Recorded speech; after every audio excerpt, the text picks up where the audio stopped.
Are you ready? Hey, think you can tell us what to do? You think you can tell us what to wear? You think that you're better? Well, you better get ready. Bow to the masters. Break it down.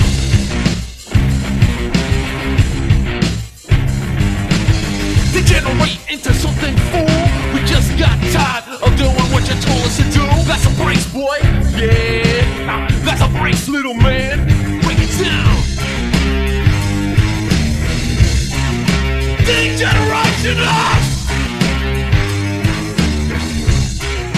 Degeneration. You think you can tell me what to do? You know who you're talking to? Welcome to Nickel City Chronicles. Today I'm with Nerd Boy D from the Nerd Boys. Nerd Boy D. And our special guest is Chris Gullo. How's it going, everybody? What's going on, Chris? Tell everybody what's going on with you. Nothing much. First off, thanks for having me on here, Neil. It's my pleasure, man. It was a pleasure meeting you for the first time. Hey, likewise, brother. So I got a crazy background of a lot of things. Yeah, you do. So I'm a ring announcer for professional wrestling, and in pro wrestling, I've also done managing, refereed, and I've done commentary as well.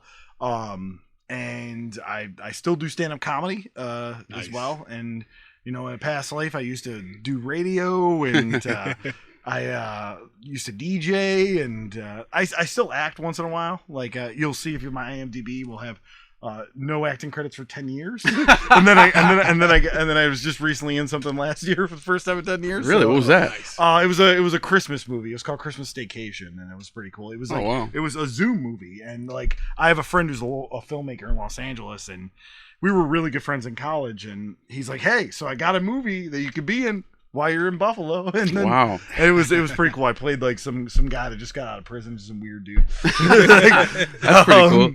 But yeah, no, it was so that was cool.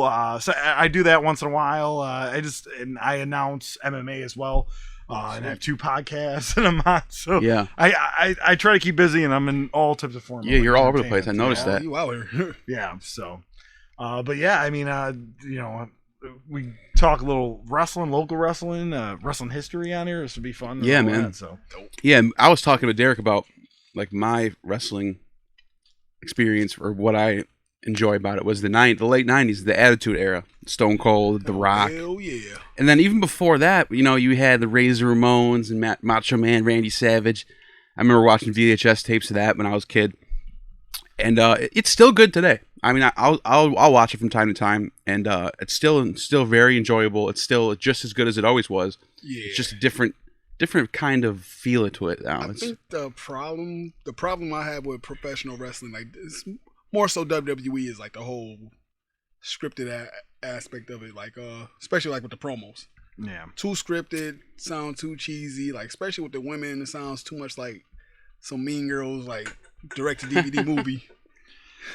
Yeah, the promos from the 90s and the 80s were definitely more epic, you could say, because they were just given something. And the thing with WWE is they don't treat it like a wrestling business. They treat it as an entertainment company. Like, the problem is, like, WWE puts themselves in the same category as Disney and ESPN, and like they don't put themselves in the same category as AEW or Ring of Honor or Impact or MLW. Right. So like they got all those TV writers. They have a lot of TV writers. Yeah. And they get scripted style.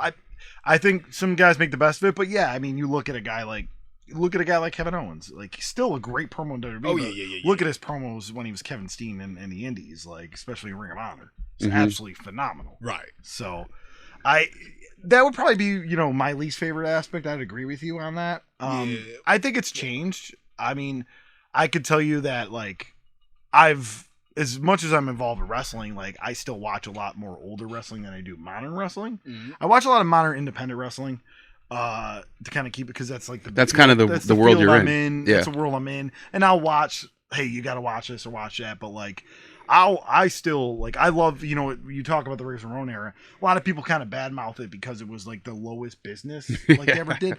But in 1995, I'm 7 years old, Right. and that was the coolest thing to me. Coolest thing in the going to world. shows at the Niagara Falls Convention Center, and like I will still watch those 1995 like Superstars, Ric and Flair. pay-per-views in your house, and I love that time period. So, Yeah. Cause I feel like it was a transition from like, because guys were getting a lot better. Like now, I feel like the wrestling itself is phenomenal now versus like the Attitude Era. Back then, back in the 80s and everything, the wrestling itself is amazing. Like you have some very like Ricochet. Seth Rollins is probably one of my favorite wrestlers right now in WWE. Oh yeah, Kenny Omega, awesome. Like Mustafa Ali, my that God. guy's in Daniel Bryan. Like and that's the one And it's all thing. they're all super talented now. Yeah, and that's one thing about WWE is like, if you watch a lot of guys indie stuff versus like they WWE stuff, it's like you will see like the difference. Like they have to kind of tone it down with the WWE style, but a lot of these guys are a lot better than what they're allowed to do. Yeah. the crazy thing about that is that has changed throughout all of wrestling. So I started in independent wrestling in 2011. So my 10-year anniversary is actually Wow. coming up. That's crazy. Good for you, man. It's coming up this December. And, That's amazing. When I started, there was some really like, and at that time there were some really big names like Jay Lethal, all those guys. But like on the local independent level, you had some high flyers and some guys that do impressive, but it was a lot of still that old school style brawling. You know, this guy can wrestle a legend because a legend doesn't want to do anything, like that type of style. And now, I mean, every match can be a barn burner on the independents, and like back then, you could probably say, "Oh, that guy needs a contract," but none of these guys. Now it's like the reason why WWE and AEW and all these other companies. There's guys they're missing out on because there's so many guys out there. Yeah. But they also have so many guys under contract too. So especially in Buffalo, and we'll probably get into a little bit. Buffalo is on the rise, huge. There's so much talent in this city right now for professional wrestling. Facts. And in the That's what I've next been 3 hearing. to 5 years, like a lot of these guys are going to be on national television. Yeah. So that's what you've been witnessing for the past few years, right? Yeah. I've been really like blessed to like one of the companies I'm part of is Empire State Wrestling. Yeah. And I Empire watched the last video you shared. Yeah, Empire It was State very Wrestling. entertaining too. Yeah, we're And as soon as I watched it, I was like, I gotta get this kind of podcast. yeah, we're gonna have we're coming have a return day to stay tuned to the ESW social media for that. But so one of the great things about Empire State Wrestling is it gives young guys, local guys, a platform to wrestle some of these really great guys on the independents. Today, while we're taping this, is the 2-year anniversary that we had Ultimo Dragon.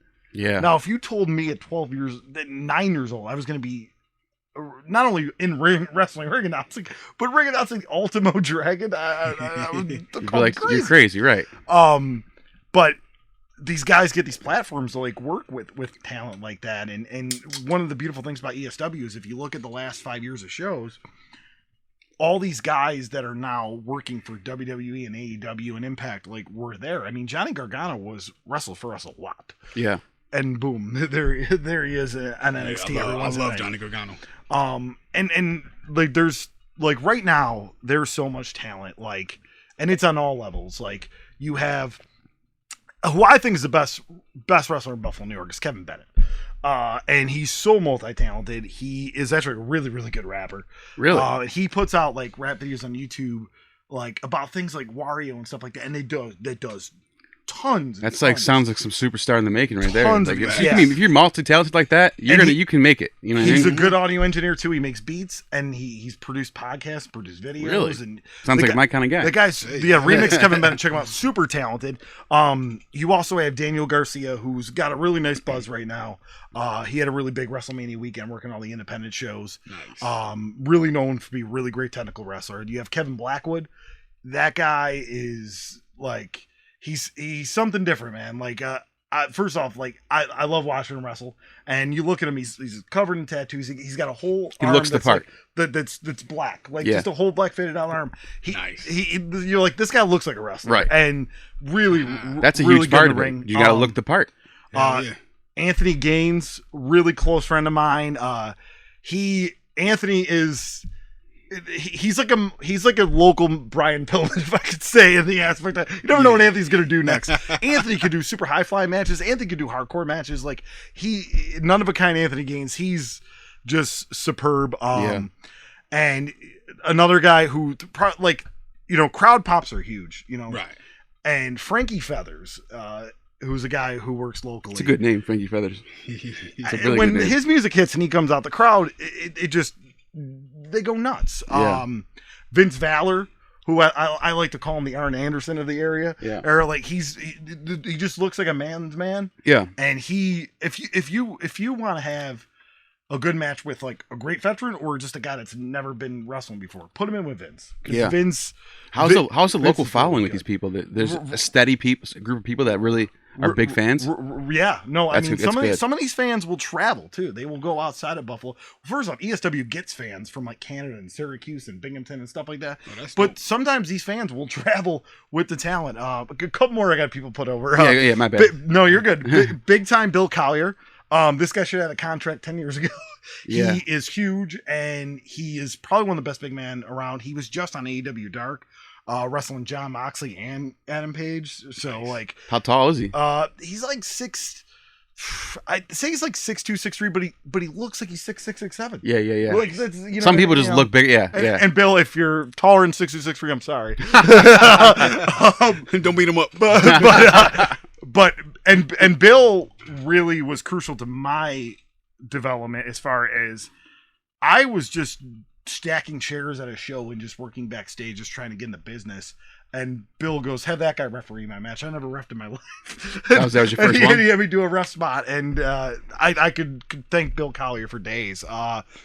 Jonathan Ash is another guy. That's got to be fun. Oh, yeah. Jonathan Ash is another guy. Now, you guys may not have heard of him. He's the behind-the-scenes guy that does all the production for Empire State Wrestling as far as the editing the videos, but he'll put on the presentation and do the video switcher and stuff like that. And that guy, he should be working for a major company in their production, in directing. Like, Yeah. This is 100%. Nice. Like, he's...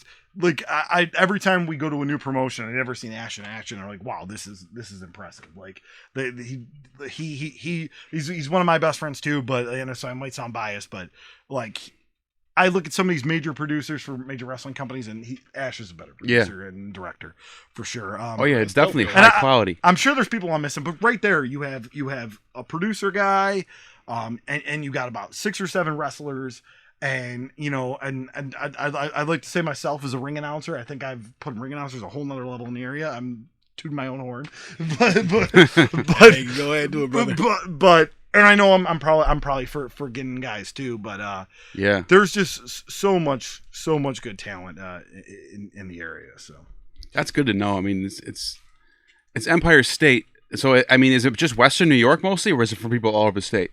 So we mostly we'll have shows in like North Tonawanda, Lockport, that type of area, Grand Island. But we've done shows in like Salamanca and like small towns, like sold shows, like little spot shows. Yeah. We do run Rochester. Yeah. A few times a year. So we go out that way, and That's a pretty big network. That's a pretty large area you just described right there. one of the It's things like almost that a third of the state right Yeah. there. Yeah. Well, one of the things I prided myself on was like I ring announced throughout New York State pre-pandemic, where I had ESW, so you pretty much had the Western New York area, and then I was ring announcing for Excite Wrestling, which is like Binghamton and like some of that central area, and then I was working downstate at a place called Squared Circle Project, like probably like 45 minutes outside of the city, and you got a lot of New York City, New Jersey, Philly talent on that, and that's the loop I was doing. And then the pandemic happened, and New York State has been like the last state to open for professional wrestling. Yeah. So I've had to I work for a promotion in Jersey, and I'm just Man, this pandemic had to be rough on wrestling, especially like local wrestling. this area. Yeah, that's got to be tough. because of the state. Like, Yeah. Especially with the guys that's kind of like, a lot of guys is their bread and butter too. So Yeah. yeah. Well, and like for a guy like me, like I didn't want to stop. So like I'm trying to reach out to these other companies. The problem is there's only one ring announcer everywhere you go. Mhm. And I'd like to think that I got a nice videotape and like I'm impressive, but sometimes people are just gonna have the guy they've always had. Or the problem I run into sometimes being a ring announcer is sometimes usually these aren't great promotions, but they just want to use their buddy. Who Yeah. no radio experience. Like that's the thing about Just me. someone that they think they can handle. I have yeah. a degree in media. I Right. announced Yeah, college you've basketball, been college you've been doing this football. for a while. Like I worked production for ESPN. Like I'm not like Even in high I'm not school, a you were wrestling doing fan that stuff. got lucky. I remember. Am I right? Even in high school, like, you were doing little projects. Yeah, like just stats and stuff like that. But, Yeah. and I would do like the scorekeepers for like the local community center and stuff like that. So, Yeah. yeah, I've always been kind of involved with that, but I like it was tough, man. I couldn't get anything until that promotion in Jersey started running, and then I appeared for them, and then now everything's starting to open up here, kind of. The athletic commission here, I know you like to get a little bit deep and political sometimes. Oh yeah. So this is probably, I'm not a real political guy, but I can tell you one thing. I'll be political about the New York State Athletic Commission. Hey. They govern professional wrestling the same way they do mixed martial arts and boxing. Really? Yes. So you have to have the same amount of EMTs. You have to have the same ambulance. You have to have the same amount of doctors. I never thought about all the You have to have the logistics behind it. insurance. You have to pay the license fee. Most states don't have this. Right. That's why, like, you'll see in a lot of states. Probably in Florida, there's probably none of that. No, companies run all the time. Some independent wrestling companies run weekly Right. because the cost is it's not there. Yeah, this is a very regulated state. You're putting for sure. thousands of dollars before you even start booking talent and paying the venue and running a local wrestling show. This is New York State for you people. Like, and here's the crazy thing: everything's opening up right now, right? We have still not gotten a green light on indoor professional wrestling. Wow. Like, Even with vaccines and all that. no, like they're just, and I know local indoor MMA is happening because I'm on a show Yeah. in June for MMA ring announcing. So like, Yeah. what is the holdup on wrestling? Like, I don't know. It's weird. There's been a tiny surge of people wanting it to deregulate, and I'm going to say right now, pro wrestling should not be regulated the same as MMA and kickboxing. I agree. I understand you want a doctor there. I get it. Oh yeah. But the problem is, no matter if somebody gets hurt, the doctor and EMTs, all they're doing is taking you to a hospital. Well, first, the doctor's not taking you to the hospital. I broke my nose, and the doctor told me to go to urgent care. Yeah, you can get. So, I can take. I can get in my car and drive you to the hospital, right? Yeah, like, and it's. I mean, I can kind of see injuries do happen, Right. but at the end of the day, they have the same regulation as a sport where guys are legitimately punching each other to win. Right. Legitimately gonna get knocked out. Like, we're wrestling, like, most guys are great workers. They're keeping each other safe. Like, It's more of like an act if you think about it. It's a show. It's crazy. Like, I've had times where, like, these guys who work for the commission will come around and they'll say, like, oh, the steel cage isn't sturdy enough or the barricades. Like, what? Wow. It's pro wrestling. Yeah. What do you expect? Gotta let it go And sometimes. I look at it like this. This is my method to it. I feel like it's making it look as real as possible while also keeping each other as safe as possible. Yeah. Yeah. Because, like, I've done some training and I took some bumps. And that first day of just running ring ropes and bumping, I felt like I got hit by a bus. And like I said, there's no doubt that it's physical and all that. Yeah. But one of the things you learn at wrestling school is how to protect yourself and how to protect your opponent. Right. And you're not protecting anybody in kickboxing and MMA. Right. I get that because you're just in the face, You're just trying to knock the other guy out. Right. And by the way, my views don't reflect those of Empire State Wrestling. Anybody I mentioned Yeah. before. Yeah. But I just personally think the New York State Athletic Commission should. You don't even have to deregulate wrestling. Just be a little more easier on wrestling because you're just taking opportunities from us. Yeah, I agree. If there's less cost, more shows can run, which is the fans get more, and then guys get more experience, and it's not like we have this burgeoning scene in Buffalo of all these guys that should be on TV and will be on TV. Lots of But talent. that hasn't happened ever until now. But yet all around you'll hear about all these guys came out of North Carolina and all these guys came out of this town and that town and and we're finally having that happen. Buffalo's here. on the rise, So- everybody. Look out for us. Let's get into some stories now. 'Cause I know you got tons of stories. Yeah. My favorite. Let's just go ahead. Tell us something. All right. So I'll talk about my Odyssey with Virgil. It's quite a few stories. Nice. So Virgil, let's go to the first time. Try to think of first time I met him. Well, so we'll talk about my stag party first, and then we'll talk about Nice. my Let's do that. follow up incident with Virgil. Stag party stories are always good. Yeah. So Oh, I just said no. So I have three. Okay, no, I have three stories for Virgil. Okay, so Okay. Is there anything that you would like to not story be said? no. First Virgil story is 2014. I worked this Legend show, which we could talk about a couple stories there. But I worked this Legend show, and like portion of proceeds was going to Hunter's Hope, Jim Kelly Foundation, and like there was all these names on it. Like Goldberg was there, and there was the Steiner brothers, and Greg the Hammer Valentine, and Nasty Boys, and Mr. Kennedy, and just all these names were on the show, wherever. And all the legends were doing like an afternoon autograph signing. Mm-hmm. And then they all had like a shuttle to go back to the hotel to kind of freshen up before to come back for the show. Everyone got on that shuttle except for Virgil. He came over to me. He's like, "Can I go sell my stuff?" I'm like, "Sure, Virgil." Like, I'm not in charge, Right. but absolutely. So when these guys are like they're eating all that, right? Here he is, right? So we do the show. He has like he wrestles a match. We do the show, and side note story. We'll talk about a side note story about Scott Steiner. He's another guy I have a couple tales about.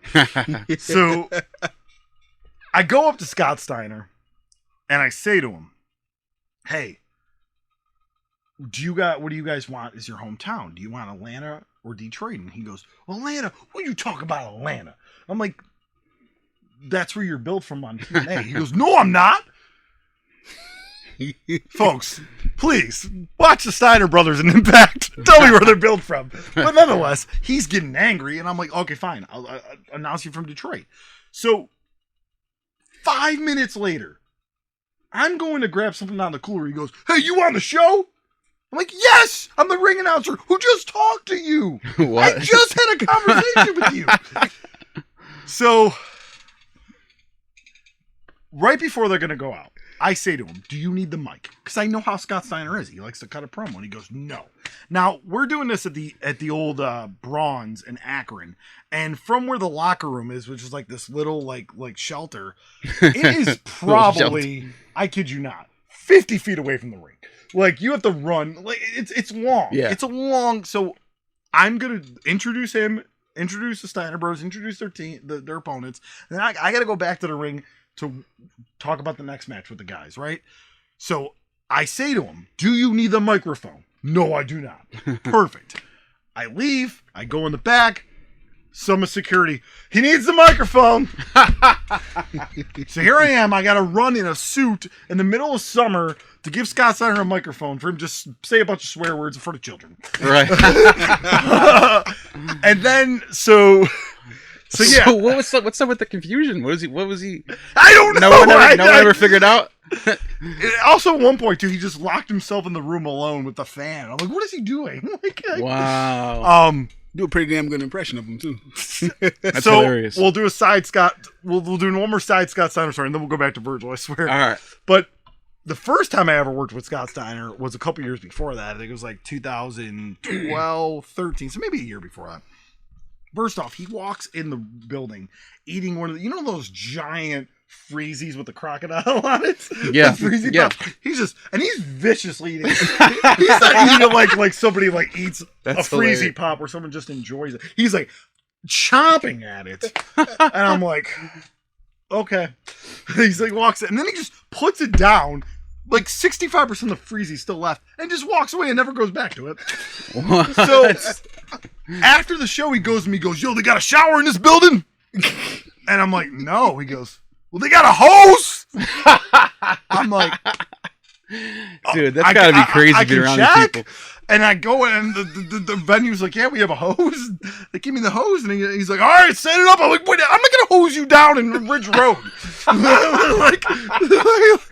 Oh man, I'm just trying to picture this. This is hilarious. So back to Virgil.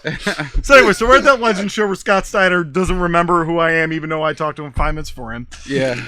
So after the show, me and my buddy, he's a wrestler, goes by the name Stone Rockwell now, but he was Asylum before too. We decided to go to the hotel where all the guys were staying at before we went out. Asylum had to get some stuff out of his hotel. So we go there, and we notice Virgil's in the lobby, and I looked at him. We should probably take him to the bar. Let's go get drunk with Virgil. Let's have a good time, with Virgil. Why not? And we go up to him and we're like, hey, Virgil, you want to come out with us? Like a bunch of the guys that are over at the bar. And he's like, nah, man, I had my days of getting all the ladies. You know, only one person got more women than me in the 80s. And that was the Ultimate Warrior. Like, he just leads off. What? That's crazy. Then he looks at me. He goes, you're a pretty good announcer. I'm like, thanks. And then he looks at Asylum and he goes, you're a really good wrestler. And he's like, why don't you guys call Vince? Yeah, like Vince McMahon. Is like I can just go, hey Vince, it's Chris Gullo. You never heard of me. Can I get a job? Virgil can't even call Vince. Vince is ignoring that phone call. Right. So I already have this relationship with Virgil. Interesting relationship. And to circle now that was 2014. Now it's 2017. I'm getting married and I'm having my stag party, and the guys wanted to surprise me with the wrestler. It's like a funny joke, but also a good time. And they paid for Virgil to come to my stag party. So he shows up and he's got 108 by 10s. I'm like, these dudes brought money for strippers. They didn't bring money for a Virgil 8 by 10s. Right? So like he walks in with all these 8 by 10s. And then, like, he's not drinking and he's just eating. And then, like, when the strippers are dancing and everything, like, strippers are, like, coming up to him because that's what they're doing. Like, hey, and he's, like, pushing them away, like, shoving them away. Like, no. Like, I'm like, oh, my God. And then I see out of the corner, because I'm doing I'm the bachelor, so I'm laying on the ground where they're all dancing on me, but I'm looking in the corner of my eye, right? And I see him, and he takes his foot, and with his foot, he like grabs one of like $10 bills that were on the ground. He like slides it back to him. No way! And he comes up and he goes, with the same $10 bill, yeah, man, congratulations! And he throws it out with a recycled $10 bill. I never heard that before. So circle 2018, 19. So yes. And my friend said that he just kept talking about these Andre stories and this and that, and he was crazy. But 2019, now I'm at WrestleCon in New York City, and WrestleCon's like a big wrestling convention. It's at WrestleMania weekend. Mm-hmm. And Virgil's infamous for his merchandise tables, selling stuff, and go to lonelyvirgil.com. It's a riot. He'll just set up in a flea market or a train station. He doesn't care. Nice. So when you have people at WrestleCon, most of the guys have tables. We just were there for ESW to promote ESW and just get it out. But I saw him walking around and I said, how great would it be to just have Virgil sign for a couple hours just for the funniness, right? So we bring him over. He's like, oh my God, I could sign at your table. We're like, absolutely. We said, can you please just cut a promo on Facebook Live for us? Like, say ESW is great or whatever. He's like, yeah. He goes, ECW and he mentioned ECW like 15 times. That's hilarious. So now I'm at the point where we're going on later today. He's getting very annoying. I'm just like, I want him off my table. Like I told him a couple hours. It's been 7. Like we got to get him out of here. And like we're getting to the point where we're just like making up people. Like, oh, we gotta.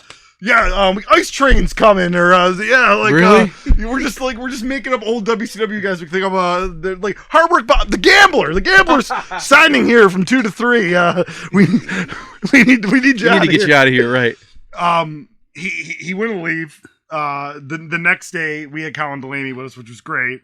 But he suckered the people next to us, so we were still stuck with him. They were like some sports marketing firm. I think they thought a wrestling convention was like wrestlers there trying to learn how to market themselves. They didn't realize it's like fans there to meet wrestlers. Wow. So he's like, oh yeah, I'm this big deal and this and that, and he was saying some crazy stuff. My favorite thing he said, he goes, I don't know about this main event. I'm like, what do you mean? He goes, this Becky Lynch, main event with Charlotte and Ronda Rousey. I'm like, what? It's gonna be pretty sweet, right? Ronda Rousey? He's like, no. He goes, no. Like the Nitro Girls. They should be in the main event. They're like, what are you talking about? What are you doing? He's pretty much an out of touch person right now. Oh, he's 100% out of touch. But so we have this. So. He moves him the drum of his own beat. I have this theory about Virgil.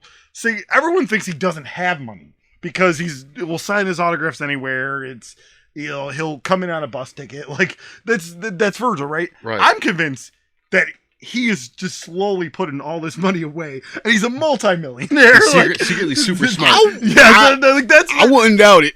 Yeah, my buddy Jonathan Asher mentioned before.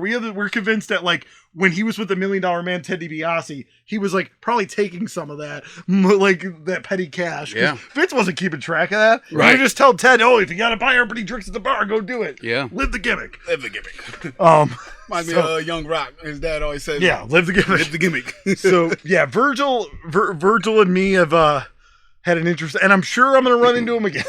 Yeah. Every 2 years, it seems like. Yeah, he sounds like Oh, you about to everyone knows someone like that. People that just move to the beat of their own drum and just kind of live their life in their own lane. And they people like that. They kind of seem awkward. They kind of bump heads at people, but it's like they're fascinating. People like that are just fascinating because you just are like, what is he doing? Why is he doing this? Why, you know what I mean? Like, I mean that's why he's relevant. I mean, Right. he says crazy stuff on social media, but people are interested by that. He is obsessed with the Olive Garden, and people love that. yeah, people love that stuff. Says the word "fuck money" all the time, and people love that. Like, Yeah, that's what's so amazing about pro wrestling, though, is like Yeah. you get these mega personalities that clash, and it's all about the show. Really, it's not. It's about the people, the personalities, the characters. Like Roman Reigns, like he plays that. He's like the ultra alpha male. Like everybody's watching. What is Roman Reigns going to do next? You know what I mean? the thing, yeah, and the thing about wrestling is your wrestling version of yourself is always yourself amplified. That's what they say. And like, so I told you guys all those things I do, and like, Yeah. I'm still involved with comedy, and I'm still involved with MMA and kickboxing, but like, I most feel at home at wrestling in the aspect of my closest friends are wrestling in the wrestling business. Like, and when I'm on a wrestling show or just in a locker room, like if I'm not booked, I'll still go to shows to hang out, just to have that camaraderie and just to hanging out and funny stories and, you know, and Right. eating at Sheets or Waffle House after or whatever it may be. Like it's like it's a community atmosphere. It's like a fraternity. Yeah, it's something different. Like in comedy, I have comedy friends, but I never felt that closeness. I never felt like, you know, there's a couple people that I feel close to, but like nothing where like, oh, I want to be in a car with these 4 people every single weekend. Right. And that's how I feel. That's how I feel about pro wrestling. Like, you know. Yeah, and I get that too, because like I feel like being in the military, like pretty much playing like team sports like football, basketball, not much so basketball. You know, you got people that's kind of competing with each other in basketball, but like the military, you know, like football, wrestling, like I noticed that closeness. You know, you got some people that might not really get along with each other, but at the same time, it's kind of like, you know, it's like a brotherhood. Yeah, I mean, I think back in the day, the thing was protecting the business, kayfabe, and I think now it's just, you know, helping each other excel, and, you know, and I mean, there's people in the wrestling business that don't like me, there's people I don't like, but like, at the end of the day, you do business, right? You know, you got to do business, and I've seen people who literally hate each other do business because that's what it's about at the end of the day. I mean, I could tell you, I got into wrestling at 23, and I wish I would have gotten into it at 18. Like in not just for career purposes, just to have that experience even a lot sooner than I did. Right. Yeah. You know, I got lucky. I just happened to like know someone who was working a wrestling show, and then I went to set up chairs, and then with that, another promoter put on a Craigslist posting looking for a ring announcer, and then I answered it. And wow. I started ring announcing for BCW. Just like that, huh? And here's the thing about like BCW. The first guy I ever ring announced in the ring was Brody Lee. Wow. And like, you know, and when he passed, like that was really rough to hear. Now me and Brody weren't close or like super close friends, but you know, we knew each other, and like and he will always be a part of my history. I'm sure I'm just another guy that ring announced it, but like he was the first guy I ever ring announced, and that night too there was a wrestler who knocked the 50-50 out of my hand and was just crazy, and I was like, I don't know about this. Was that supposed to happen, or no? And he's like, is there a lot of that? A lot of like ad-libbing or like not back then in 2011? Yes, like now guys are professional, but sometimes you'd have that. Not saying everything was bad in 2011, but there was more loose cannon older guys that, you know. Yeah. But Brody said to me that night, "Don't let people like that ruin the business for you," and I didn't. And it's I'm trucking along. Like I said, 10 years this December, so that's amazing. It's been a lot of fun. What would you say would be your most memorable moment? Like, it's funny as we're recording this, it might be the ring announce the Ultimo Dragon in the ring, and I think just because as a kid. I was such a WCW kid. Like, yes, I loved WWE the Attitude Era like everybody else. Right. I loved Stone Cold. Yeah. But I was a huge WCW kid. Me too. And Dean Malenko, NWO. And Ultimo Dragon, and Rey Mysterio, and Christian, especially the Cruiserweights. Loved the Cruiserweights. And Ultimo, I just always as a kid thought he was the coolest. And I always liked Dragons. I always liked Goldberg and Sting and all them. Well, and that was one of my second moments. So with Ultimo Dragon, and I got to announce Goldberg to the ring. He wasn't wrestling, but he was giving an award away, and I thought that was cool. And I mean, I could list a bunch of stuff. I like by no connection of my own, but my friend was close friends with somebody who worked for WWE at the time, and I got to sit like third row at the WWE Hall of Fame in 2018, where they were in New Orleans. Yeah. And that was kind of cool. You saw me like on TV for the Hall of Fame. Like, that's awesome. So yeah, gotta watch and look for you. That was pretty cool. Like a hometown Joe Rogan. Yes, right. And there's just a lot of like. I mean, I could list a bunch of stuff that. I mean, I've gotten to work with not only legends, but like I've gotten to work with guys on the up that are now just some of the biggest stars in the business. Like I could watch NXT and go ring announced him. Yeah, that's crazy. Same thing with AEW. Two guys also from Buffalo I have to put over is the Butcher and the Blade, and so they're AEW tag team, and those guys. First off, the Butcher, Andy Williams. He's a menacing guy, but he's also one of the nicest guys in the world. And he's in the band Every Time I Die as well, and they do these Ted the Season events. And those are probably my favorite shows to do. And they do wrestling before they do like a big concert. Wow. Nice. And they do it in Buffalo. These people just do it all. And they're just multi-talented people. Yeah, a lot of people in wrestling have a second thing. Like, they have a second thing they do.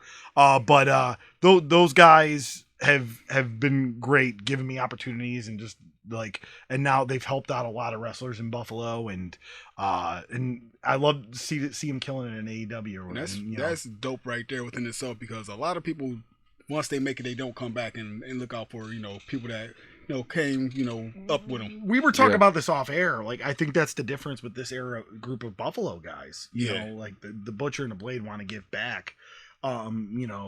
And I think when all these guys like get on TV, the Kevin Bennett's and and like that, I think they're gonna want to give back to Buffalo. We talk about guys, Mark Marrow. He's a motivational speaker. All the power to him. I've never seen him come to Buffalo and try to do anything for you. Right. Sorry, Mark. I mean, I'm not trying to bury Mark Marrow. I'm just I know. He doesn't talk about his I was Buffalo thinking pride. about that. I mean, Lex Luger is now all about the city now, and he lives in the area. Yeah. But for a long time, Lex Luger never said he was right. You didn't know that until late. You had to dig to find that out. It took film, and like you said, not to bury Lex, but it took for him. He had some major life changing things. Yeah, it took for him to have to fall to really, realize where he came from. He's a great guy. Great guy. Oh yeah, I believe. But great wrestler too. And he's stopped into like wrestling schools and like talked, and he's trying to get back, and so he's like, so he's kind of turning around. But like, I mean, there's been other guys of the past. That's another great name in wrestling, Lex Luger. Yeah, perfect name.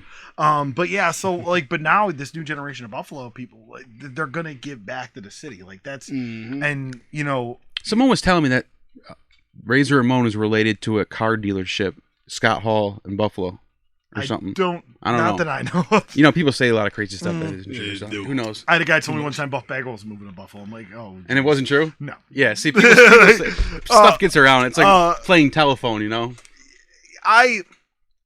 One of the real reasons why I want to come on the show. Well, first off, we've known each other for almost 20 years. Yeah. But like, you're kind of profiling like Buffalo, and like, people obviously like local politicians and the music scene and all that, but people don't realize the wrestling scene is freaking awesome. Yeah, that's what I'm trying to show everybody. It's like, check out Empire State Wrestling. Like, we're doing something completely.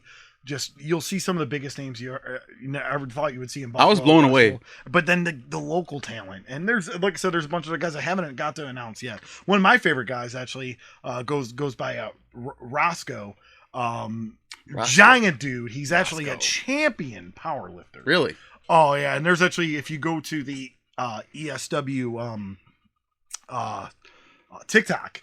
There's a video where he like launched this referees back in early 2020, like, That's awesome. and it's like it's crazy. But he's another guy. Another guy, Super Beast, was an old wrestler who now like helps with production and like helping guys out, and that's the thing. There's so many elements to Empire State Wrestling that make it work. So many people, and like Brett Mendick, who's the promoter, he's took it from like.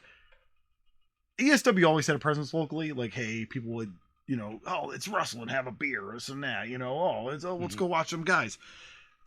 It's not just that experience. Now it's, let's go see some of the best wrestling in the country.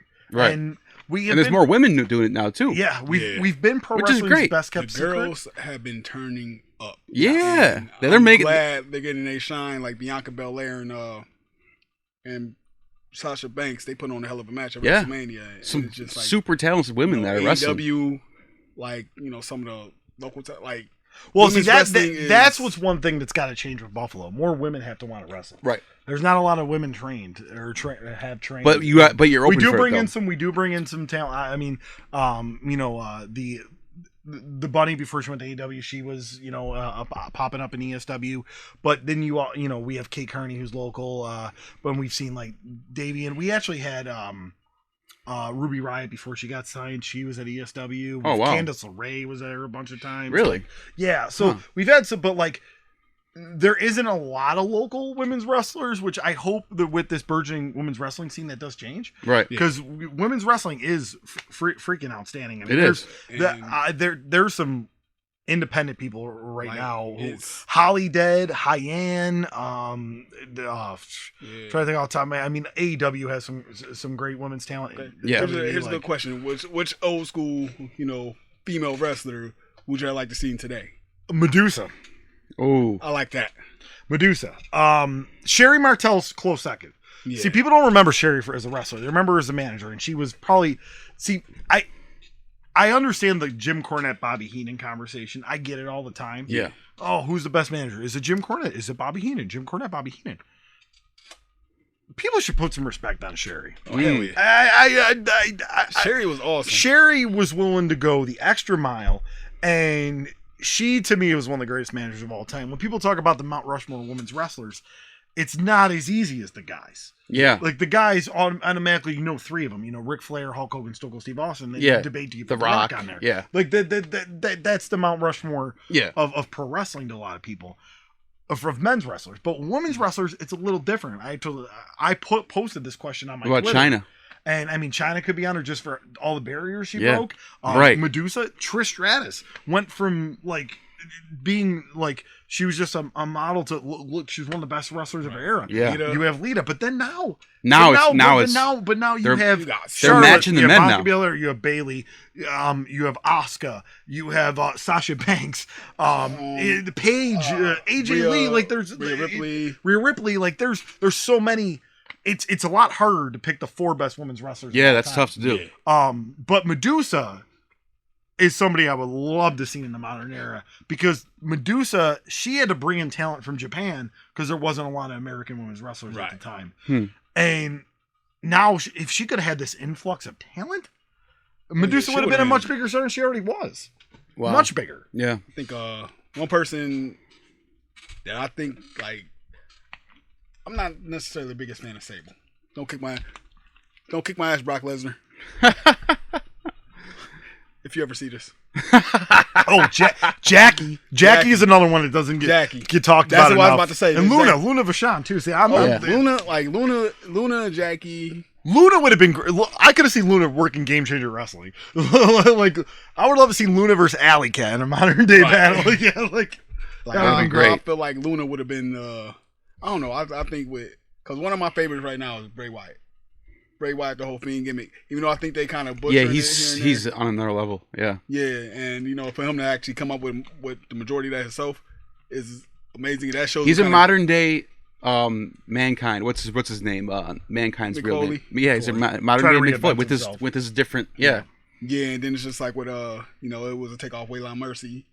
which is I thought was pretty cool. That was a gimmick, but Dan Spivey. I did like that part. Yeah, well, yeah. He was dealing with injury. He was Dan dealing with Spacey was injuries. just injured at the time. Yeah, so it kind of sucked that gimmick didn't really get to work to the potential that it could have. But like Luna, I feel like with Bray Wyatt, she would have did some, she would have made some noise just because her Luna would have fit in this era so perfectly. Yeah. I mean, she was great for the '90s, but she would have fit in this era so perfectly. And like I said, I bring up Jackie. People do not put enough respect on Jackie either. like- I would contemplate Jackie on the Mount Rushmore just because of how long of an era she had, and like she was wrestling guys before China was. right. Yeah. Like I get listen. And then, China broke barriers. Don't get me wrong, but like Jackie's wrestling men in WCW in Memphis before China was. So right. Yeah. For her to be a black woman too is it, even raise the stakes even higher. yeah, for that because side. I mean, there was some African American women at that time period that were stars, but not to the level Jackie. Yeah. Became Right. and she really opened doors. Molly Holly's another one. Molly Holly's another one. But Molly Holly, you could have put her in any era. You could put her in the '80s, and she would have fit the mold. Yep. Yeah. So, But Medusa definitely, Jackie definitely, like them two right there. I would have loved to see them two go at it. yeah, it's yeah. I wonder. I don't know if that's ever happened because they would have. I think Medusa wasn't really doing anything in WCW at the time Jackie was there. Yeah. So I mean, there might be some crazy house show they did, but I don't know. Yeah, that's interesting. I don't know if that ever happened. I love one of my favorite things about wrestling is finding weird matchups that you never thought happened. Yes. Looking back. Like it's like, whoa, that guy worked that guy. Or when like a superstar was just starting out and they're like Rocky Maivia before he became The Rock. Yeah. Look at his fights and like how different he was. Like Mick Foley I was, love that. That's why I love YouTube is you what can was that find about? those fights like that. Well, I love Memphis wrestling. Like, so USWA is one of my favorite things, like to watch, like old tapes, and especially USWA from like 91 to like 95, 96. Yeah. Because you're seeing all these Attitude Era stars Yes. come In their up. early years. Like Yep. you're seeing Raven. I know and exactly what seeing, you're talking and about. you're seeing Stone Cold and Undertaker. and you're Undertaker and you're seeing even guys like Disco Inferno are popping up. And, Yeah. like you're seeing all this. And the crazy thing about Memphis was some people would just be there for 3 weeks. Just do Memphis and then they're out, and Kane and like there's so like Memphis was That's the in hot that time spot. period. It was, and that's what we talked about my favorite era of wrestling being like 94, 95, 96, because those guys weren't the stars they became in 97, 99. But look, like They were showing up. You say the business, financially was bad in 95. Okay. But go look at a Survivor Series or a SummerSlam Yes. or a Royal Rumble WrestleMania. Look at that lineup. And how entertaining it I just was. think- Look at these guys, like what these guys became. Yes. Yeah, and I think 95, like, probably for especially for the WWE, I think it was more so just how everything was booked. Right. Like and nothing against Mabel, rest in peace, Mabel, but him winning the King of the Ring and getting that big push, I actually do sometimes think Vince McMahon might be a genius for everything he's done, for what he's done with wrestling. He's a mad genius. Yeah, Yes. he's a mad genius. So I was going to pull this up for example. Yeah, go ahead. Survivor Series 95. And then I don't think people understand how great 95 is. I'll talk about this all day. Yeah. So you had in a dark match, the Smoking Guns, Billy Gunn became a big star, and Bart Gunn. Bart, didn't become a huge star, defeated Public Enemy. Yeah. On a dark, like Public Enemy, then you had the Body Donnas, which was Chris Candido, Rad Radford, Wow. Louis Spigoli, That's and amazing. Dr. Tom Pritchard and the 1-2-3 Kid, defeating Marty Jannetty, Hakushi, who Hakushi was huge in Japan, Barry Horowitz, okay, but then Bob Holly.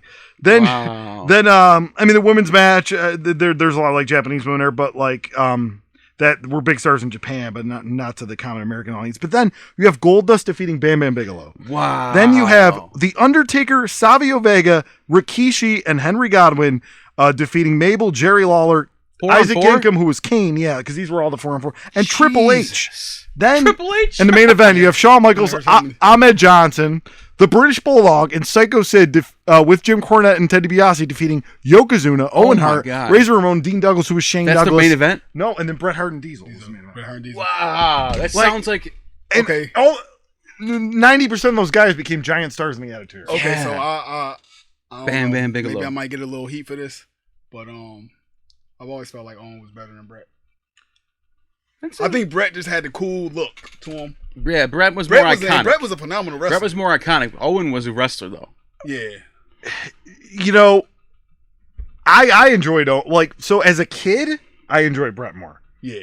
But looking back at it, I'll watch I just recently watched I was watching Raw from the beginning, and I'm watching the build up of Owen's turn on Brett, and it was so good. Yeah. And only Owen could pull that off. Yeah. And then even in WrestleMania 10, when Owen beats Brett in the first match, but then Brett still has his world title match.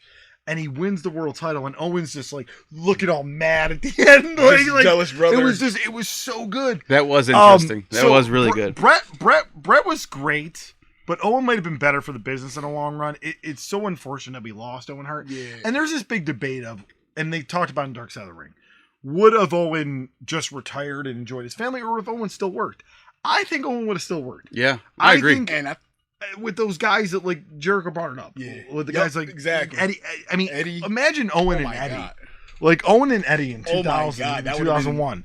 that would have been fire. Yeah, and then I think Owen would have been one of those guys that would have saw what was going on in Ring of Honor, and he probably would have been like, no, I want to go work AJ Styles and Amazing Red and Jay Lethal and Roger Strong. I think he would have done that. I mean, I don't know Owen. I don't know him. That's a good point, though. But is it weird I get we got robbed of that. Yeah, that's true. That's a good point. Is it weird Daniel Bryan gives me Owen Hart vibes?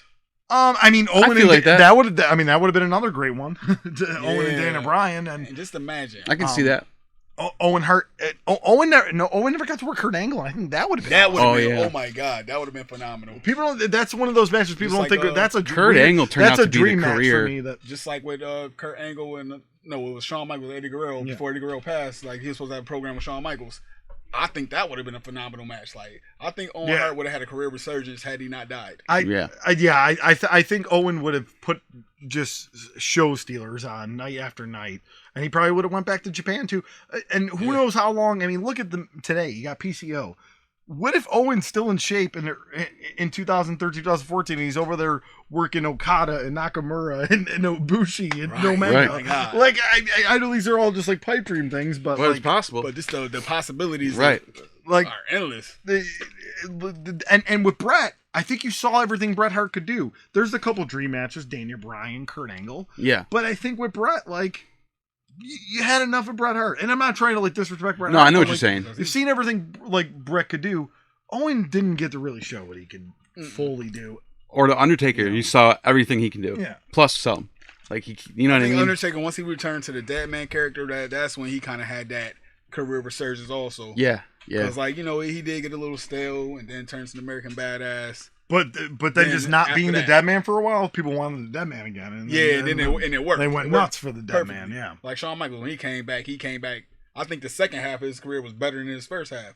Match-wise and everything. He might have toned it down a bit with the born-again Christian thing, but, Oh, no. The Shawn Michaels second run era is really, really good. I mean, him and Angle, all the matches with Triple H. One of my Benoit, favorites, low key, is him and Shawn Benjamin. Yeah, no, yeah. That was... For that to be a Raw match, too, that was an amazing match. Shelton was a guy I wish they would have used more at that time. Yes. Shelton definitely.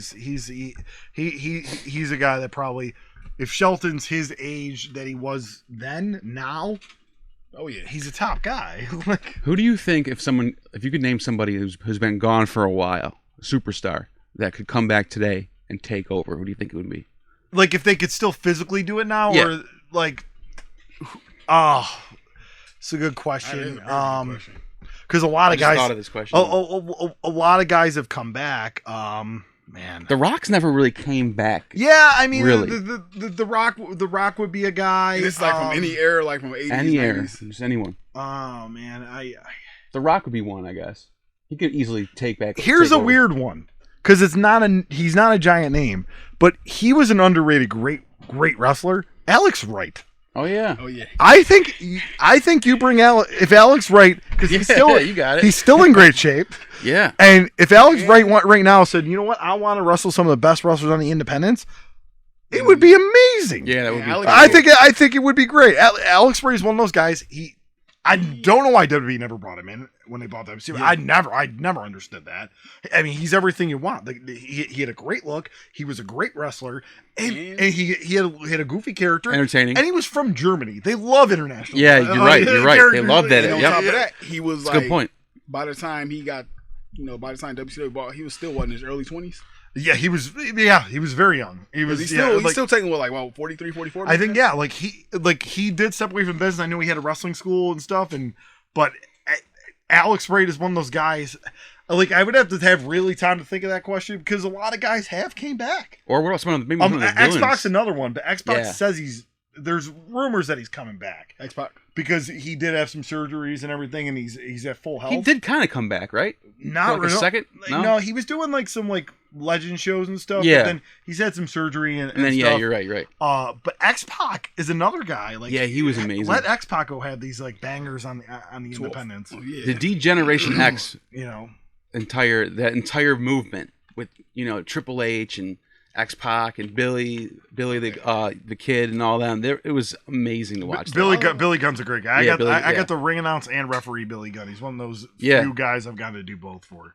One person I would like to see in his prime, Jake the Snake Roberts. Oh yeah. Probably one of my favorite promo guys ever.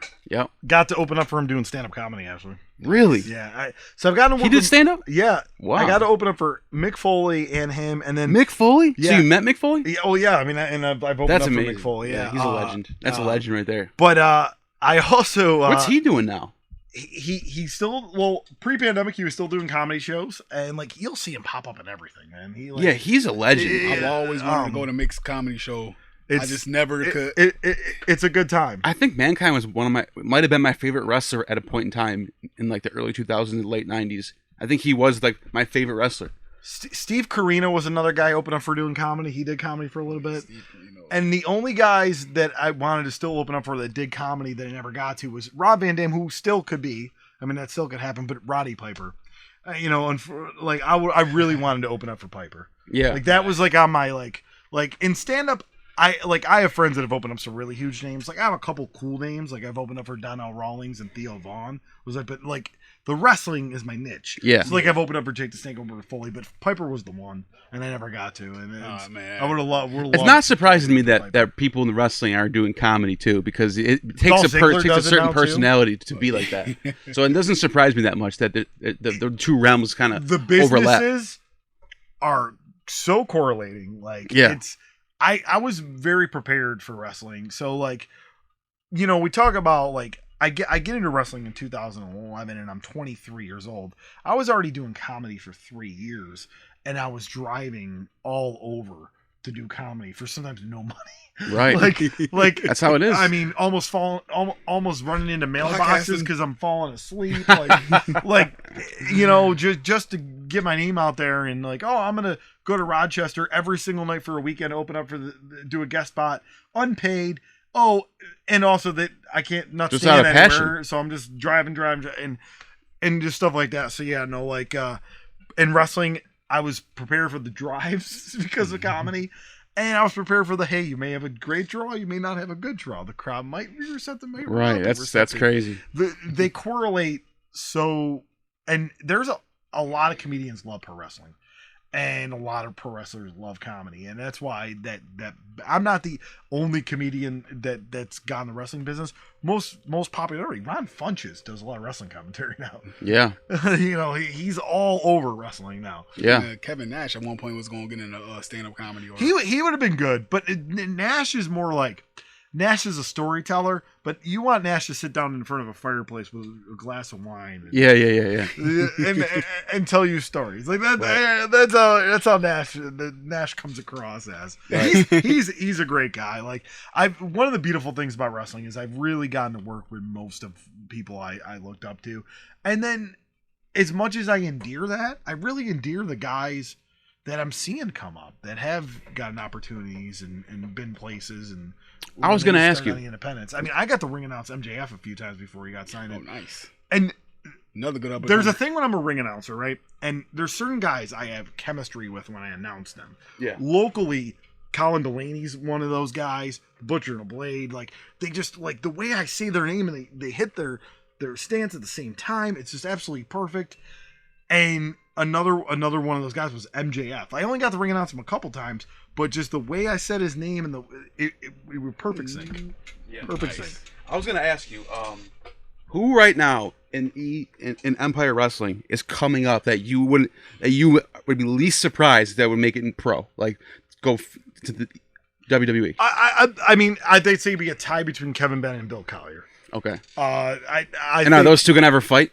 I mean, they've had matches. Yeah. We also have another guy. He's not from Buffalo, but he works for Empire State Wrestling, named RJ City, who he's blown it up on Twitter, and he's appearing on WWE Really? talk show program. Oh, so he's on his way. He's one of the most. He was tag teaming with David Arquette for a while. He's Wow. in that documentary. Wow. RJ City's great. By the way, amazing Twitter follow. Please follow RJ. Yeah, I'm gonna check that out. But RJ, he's another guy like Bill, just for different reasons. Bill just looks like a pro wrestler and is one of the best workers. RJ is such a good entertainer.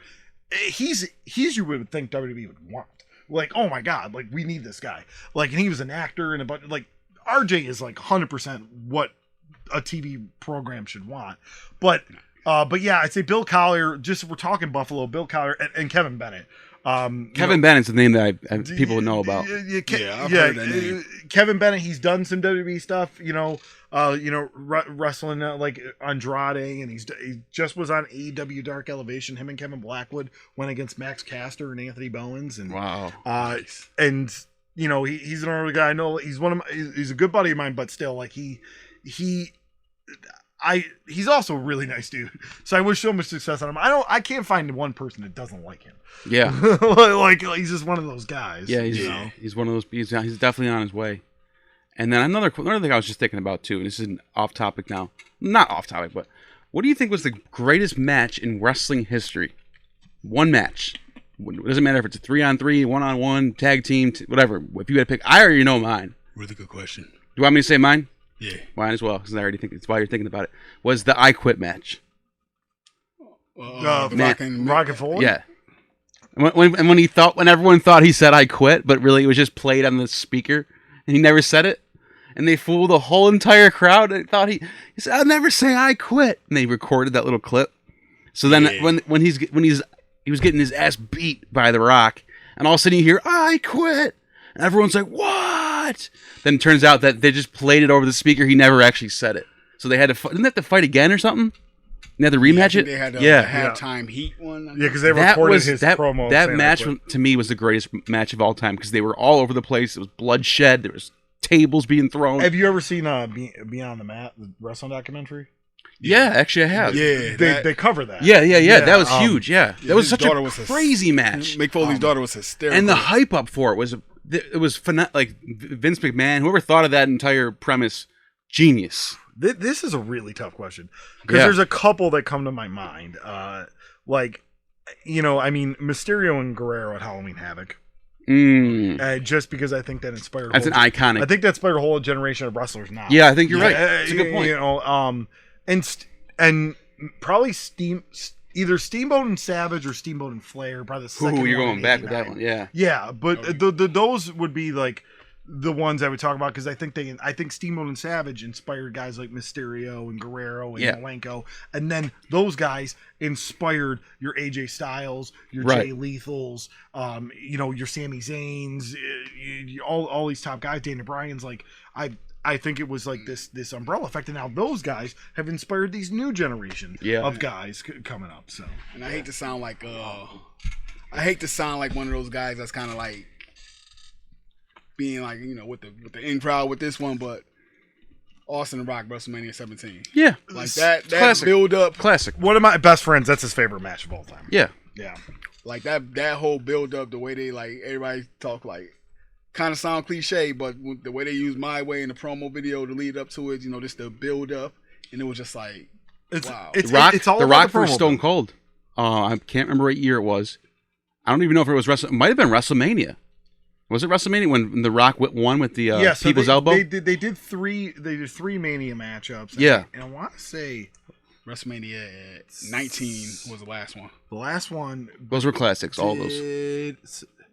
Rock win? Yeah, he won the last one. That's Yeah. when he- Stone Cold retired. Yeah. That's the one I'm thinking about, I think. He won With the people's elbow, Rock right? won 17 as well, though, right? No, he won. It was 15, 17, 19, Yeah, it's 15, Rock 17 lost. threes. 17, and 15, and Oh, okay. 19. What I Yeah. liked about The Rock though is he had two finishers. He had his rock bottom, but when he laid out the people's elbow, it was like a slow finish. Because he's got this. Yeah. He goes back and forth. He puts his elbow down. He gets on him. 1, 2, and the time, the delay it took for him to start his people's elbow to the 3 count. Your heart would be racing. You're just watching. You're just like the excitement that came from that. The Rock There was had a nothing like quality that not many people have. Right. And it was more than just connecting with the wrestling audience. Rock could connect to people. Yeah. And look at him now. Right. He's probably the biggest movie star in the world. People want him to run for he president. Has so many programs. People I think want he's him to- actually been named the biggest movie star in the world. Yeah, like he's very likable. Like Very likable. Like you hear some movie stars, people don't like this about him. Don't like they start these rumors, they start this gossip. Like He doesn't how, do that. How many people hate Tom Cruise? But Right. but nobody hates the Rock. No one. He's just a likable guy. You don't hear anything. I wish it was my dad. You know? And it's funny because people threw out the joke that maybe The Rock should run for president. And it's like, it's a joke. You're like, yeah, the people are just joking, whatever. He's a wrestler. But then you actually think about it, you're like, yeah, maybe he'd be a good leader. If the Trump can do it, I would You vote know? for him. I would vote for him too. For the Rock? Yeah. You know, I'd vote for the Rock. You know, I mean, Rock that new Johnson. show, Young Rock. That's kind of the premise. right. Yeah, I mean, wait, right. This is America. Like my Well, wife said to me while we were watching one, and she goes, "Do you think that he's actually seeing if he's good? This is a good reception to actually run?" I'm like, "I hope." Yeah. No, and it might be an experiment to see. You know. And Young Rock was actually a lot better than I thought it would. And the one thing I was impressed about with Young Rock was how on point everybody was. Well, the people that they look like. First off, I mean, I don't really know how Rock looked as a kid in high school, but like the guy that plays the Rock in college, he looks like Rock at that age, like, Right.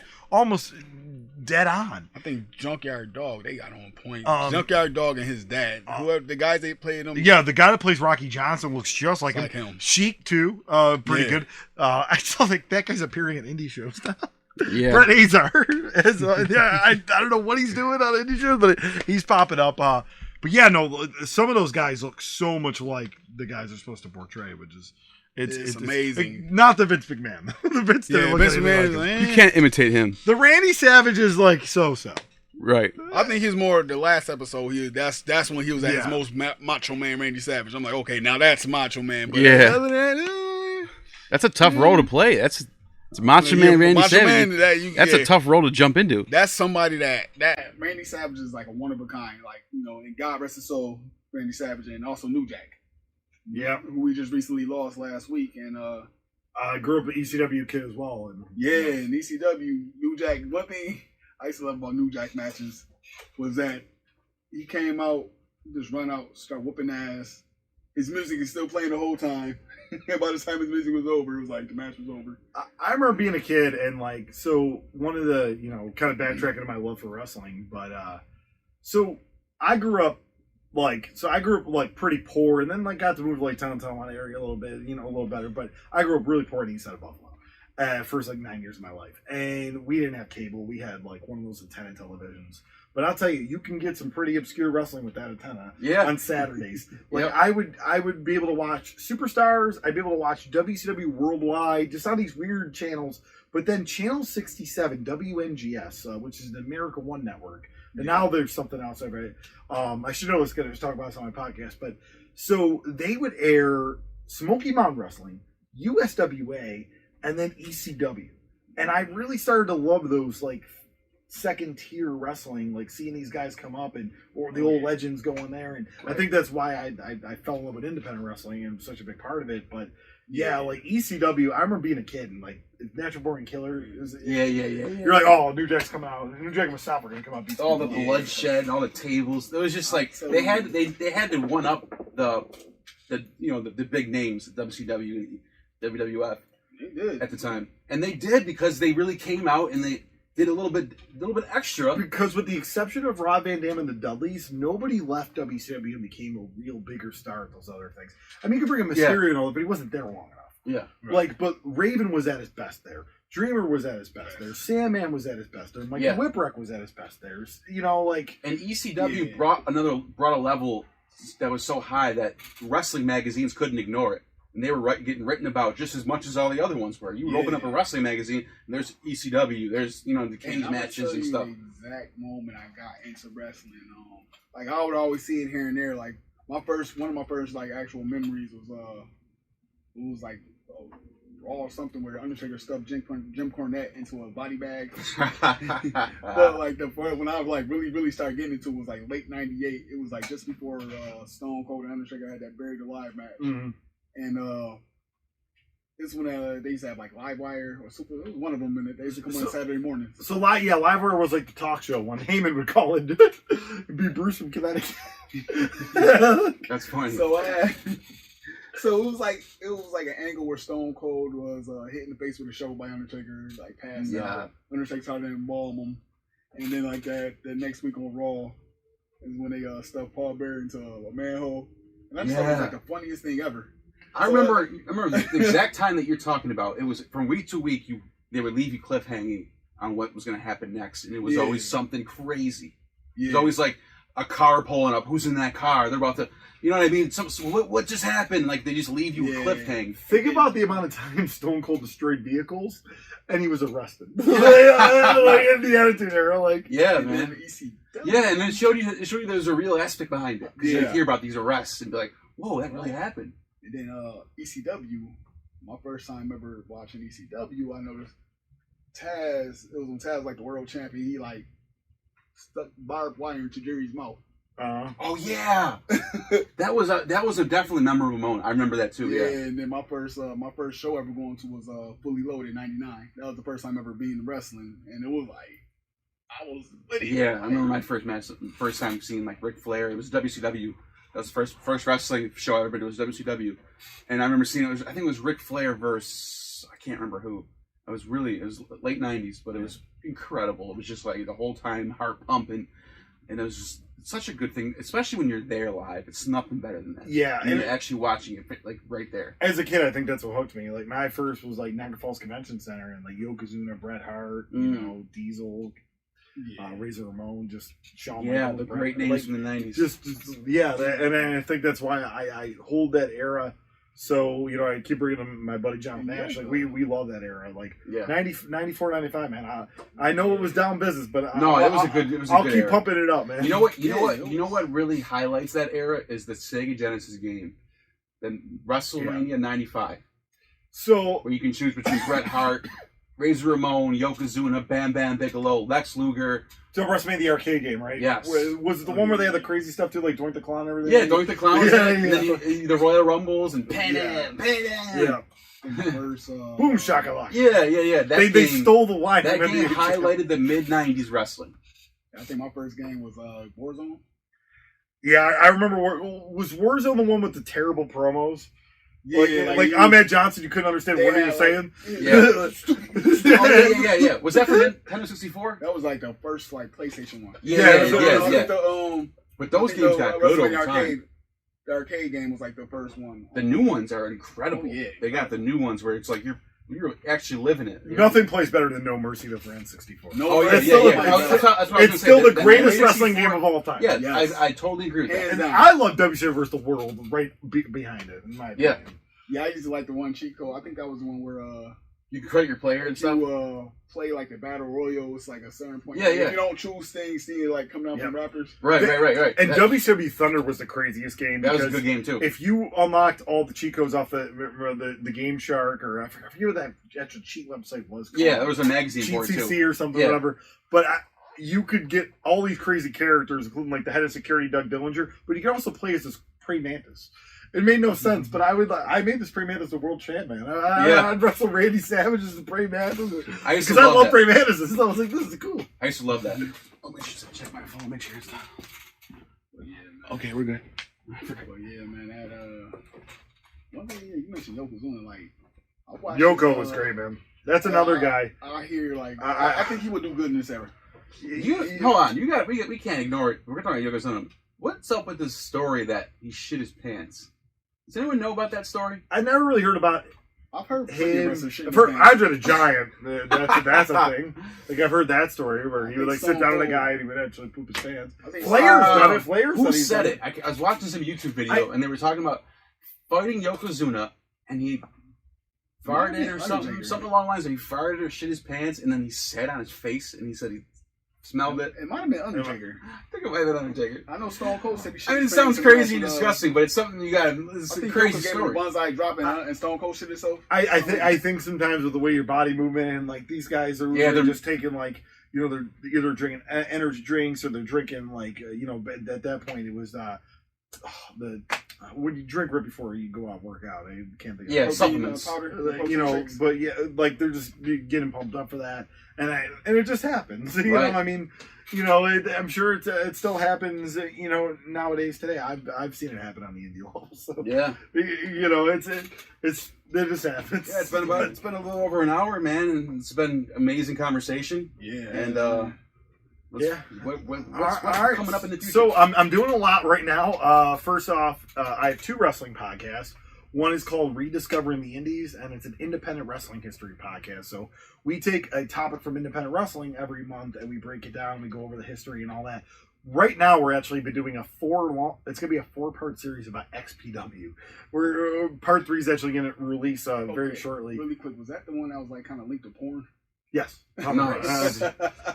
Yes. So we've been talking, but we talked about like the NBA or the NWA title after WCW disbanded it and what happened to it there, and we've talked about Roland Alexander, who was infamous for Beyond the Mat, for the promoter from California, and we've got a lot of other topics. Talk about Blackcraft Wrestling, and a lot of fun topics. The XPW one has been really popular, and our audience has been growing substantially. And so you can check us out, RTI Pod on Twitter, and Rediscovering Indies on Instagram and Facebook. And like I said, if you like wrestling history, you want to know more about independent wrestling history, Rediscovering Indies. And then I'm part of another wrestling podcast called WrestleNomics with myself and my, by the way, me and Jonathan Ashley Rediscovering Indies, but I co-host with Brandon Thurston. He's like the main WrestleNomics guy, and I come on, and we talk about the business of pro wrestling, so current business. So we break down television ratings, television deals, attendance figures, personnel moves, stock prices, whatever it may be. Nice. Audio clips from people like Stephanie McMahon, Real into all the logistics about like the business. Yeah. We're not going to talk about matches or creative, but we'll talk about the business. That's for the real nerds of wrestling out there. The business. That's up your alley. Right and there's a great WrestleNomics Patreon where we have tons of stats on the ratings report and all that. And then just finally, the things are opening up. I got a lot of wrestling on the horizon. I've been working for a company in New Jersey called Northern Federation Wrestling, NFW. Lots of great up-and-coming stars in that. Empire State Wrestling will be returning soon. Check us out. Check it out, ESW, for Facebook and Twitter and all that. We'll have the return date very shortly. Nice. I'm actually been doing these videos where I'm on the hunt for the date. That's And awesome. I also been working with Excite Wrestling again in Binghamton. We're doing live demonstrations right now. Wow, you're doing a lot of stuff. And I'll be doing that actually this weekend. And we're doing like a Battle in New York tournament. Who's the best wrestler in New York State? So who's unsigned. Wow, so that's interesting. That's starting this weekend, which I'm going to be following that for sure. Whatever links are that you just mentioned are all in the description. So whatever, it's all in there. Check it out. It's Patreon, everything. And then Ground Force Fights, I'm doing MMA for them. They're back in the saddle. We got a few events that are going to be going on in 2021, and I think I'm not forgetting any other wrestling promotions I currently work for. New Breed Entertainment is a new company out of Mesita. I'm going to do a show for in August. Nice. And then I don't, like I said, I might be forgetting something. And I'm always, if you want a ring announcer, I'm your guy. I can do wrestling, kickboxing, boxing, MMA. Good old DX joint. I've done PA, public address announcing for sports too. But yeah, so I mean and if you need a comedian too, This is your guy for I was everything. best comedian Buffalo Art Voice magazine. Yep, I remember that. So I remember that. I was good at one point. Oh, yeah, you still are. You still got it. Jack of all trades. Still Yeah. got it, man. So That's why I wanted to have you, man, because you're one of the biggest names in local scene, like for everything. You know what I mean? Just into entertainment in general. and that's the thing, Buffalo comedy too. I could definitely hook you up with some guests that would probably be much better for Buffalo comedy than I can, but the comedy scene in Buffalo is absolutely amazing. Yeah, it is.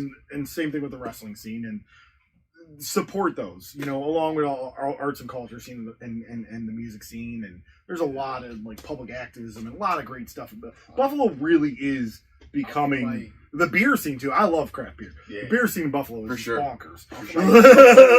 For sure. I feel like Buffalo's shining even more now so than it has been in years. So Yeah. let's support our city, support our people, no matter what they doing. Music, wrestling, comedy, Yeah. acting. Let's Yeah, support our people. acting. Podcasting. All right, guys. So see you later. Nerd Boy. That was great, man. Your main event contest here at Square Circle Project Rubik's Cube is a singles match scheduled for one fall. Your official referee, DM Stevens.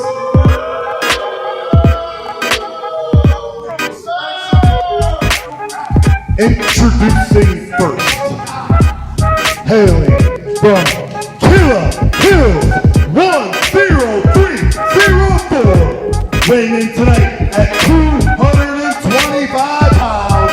He is the Dirty Daddy. He is Chris Dickinson.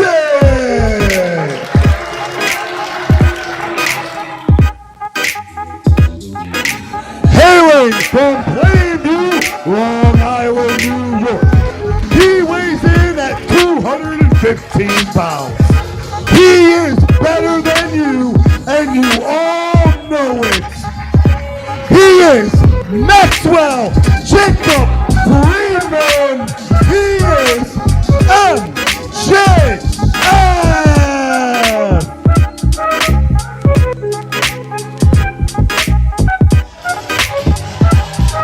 Hailing from Rochester, New York.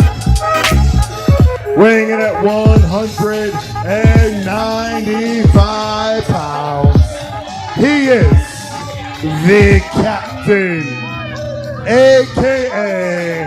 El Capitan. What we do here is go back. a.k.a. the Capitan. But most importantly, your captain, he is Captain Nick Andrews.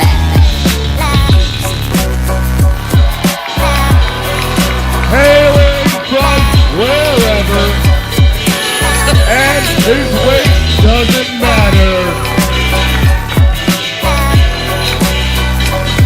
He is freshly sweet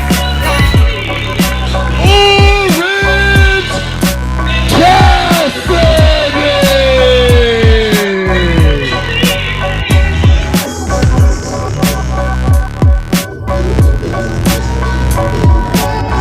Hailing from Hamilton, Ontario, Canada, weighing in at 242 pounds.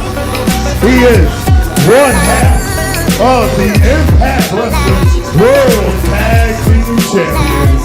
He is All Equal Ethan Page.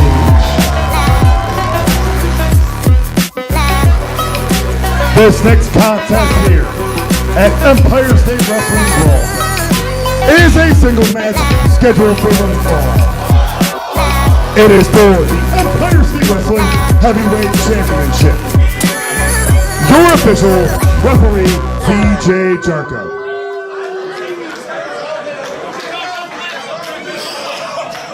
Introducing first, he is the challenger. He hails from Waterloo, Iowa.